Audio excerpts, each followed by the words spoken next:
Hello, traders. FX Pip Collector here. Today is Wednesday, January 17th, and this is my analysis of the pound yen starting on the monthly, working my way down to that 1 hour time frame for the full top down analysis.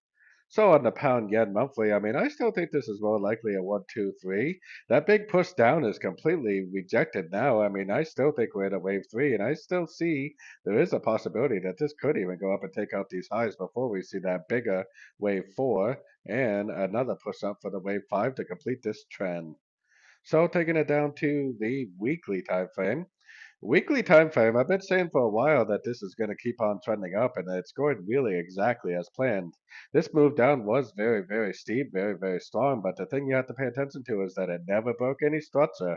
It never told us that this trend was actually over. It actually rejected that structure and now it's going back up, and I do believe that it will keep going up and eventually make new all-time highs, or at least highs on the weekly. So going down to the daily, this is that structure that it never broke. I definitely consider this 1, 2, 3 waves down. I think it made like an irregular ABC correction. I think that right there is the end of the correction, and I do believe that it will go up, probably take out these highs. And like I was showing on the monthly time frame, it potentially could go a lot higher than that. So I would definitely still be looking for longs on shorter time frames. Going down to the 4 hour time frame, we've actually had some pretty nice three-way pullbacks. There was one right here, there was one right here, and on the shorter time frames, there was one right there.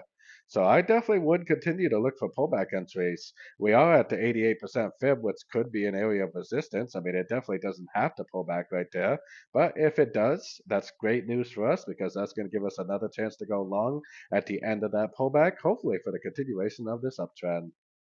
So taking it right down to that 1 hour time frame. 1 hour time frame, like I said, this 88.5 resistance could be an area of resistance. And it doesn't have to be. It could just make a small little pullback and just keep on trending up. But if it does make a decent pullback, something like what we've seen in the past, 1, 2, 3 waves down, 1, 2, 3 waves down, if it does something like that, that's great news for us because that's going to give us a really clear, very high probability entry to go long for the continuation of this uptrend. So don't forget to join my free Discord channel. The link for that is on the screen and in the description. Thanks and happy trading.